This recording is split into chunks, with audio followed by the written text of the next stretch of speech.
If you're like me, you probably keep a bunch of junk in the back seat of your F-150, whether that be ratchet straps, recovery straps, booster cables, water bottles, microfibers, emergency kits, gloves, anything that you know you may not use on a day-to-day basis, but it's very important to have in the back seat of your truck. But the problem is once you do a little bit of off-roading or slam on the brakes, that stuff goes everywhere in your back seat. Well, today we're gonna be installing a storage compartment in the back that'll hopefully help keep everything organized and remedy the issue of everything going everywhere. In this box, we got the Vault on Wheels storage compartment. It's gonna help keep everything organized underneath the back seat. This isn't the flashiest or most exciting mod that we've done, but it's mods like these that you're gonna appreciate every single day.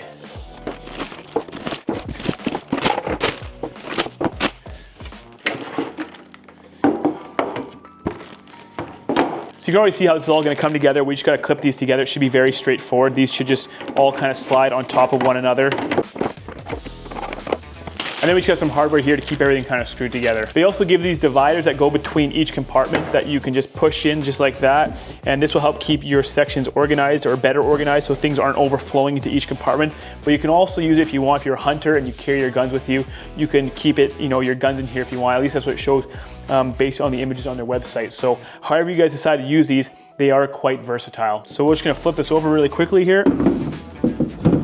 And like I said, this all just slides together, very straightforward, very self-explanatory. And then we have some screw holes on sort of each side and each end to keep these all sort of fastened there, there, there, right there, and there. So this is all of our hardware. We got the screws to bolt everything together. We actually have a couple extras. They're probably just extras, let's hope so. And then we have these three things here that will help clamp this guy to our frame and keep everything nice and tight and prevent this box from moving around. Another thing I've noticed is there's numbers on the back. There's 1, there's 3, there's 2, and there's 4.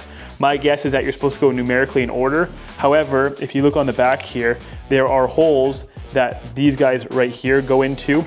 And we have a hole here and one way over here and one here. The way I have this sort of arranged right now, it'll perfectly line up with this hole here, that hole there, and there's one over there. So we're gonna keep it like this. There's no instructions to sort of tell me otherwise. We're gonna fit it all like this and see how it goes. So we're gonna start by putting all of our screws in here. This shouldn't take very long, and then we'll go ahead and install it.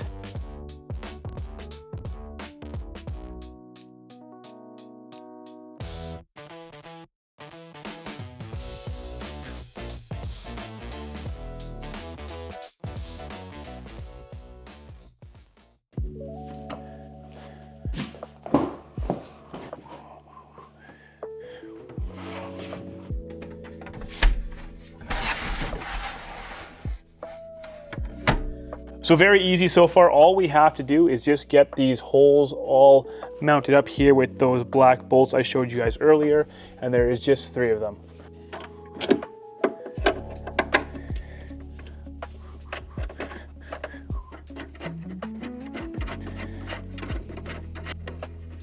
And we don't want to tighten them up too much until we get them all lined up and make sure they are all in.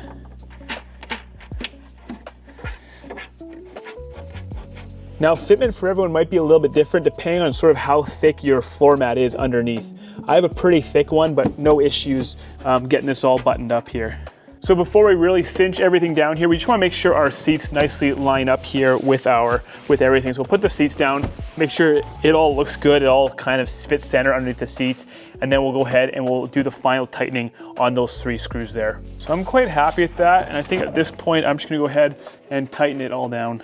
And now that that's all installed, we can go ahead and throw all of our junk back in here and try to organize it as best as possible.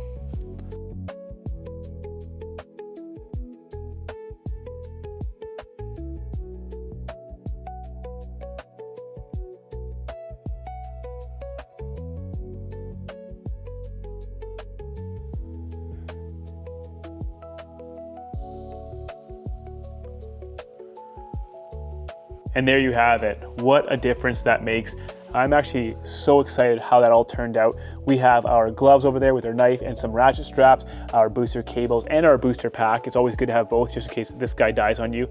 You have that backup just in case. We have our water bottles, some clean supplies down there, and some microfibers at the bottom there.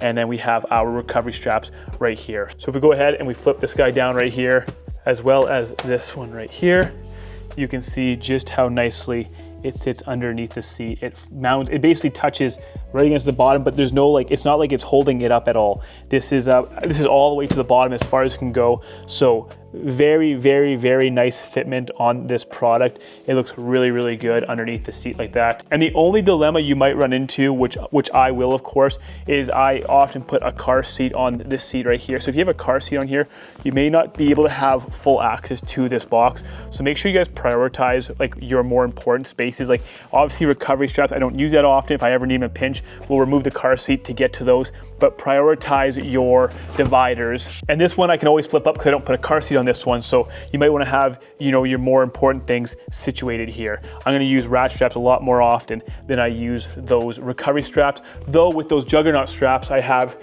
in the box of my truck, these definitely don't get as much use as they used to. But like I said earlier in the video, this is going to be something that you use every single day for the most part. This is going to be a very functional mod for the truck.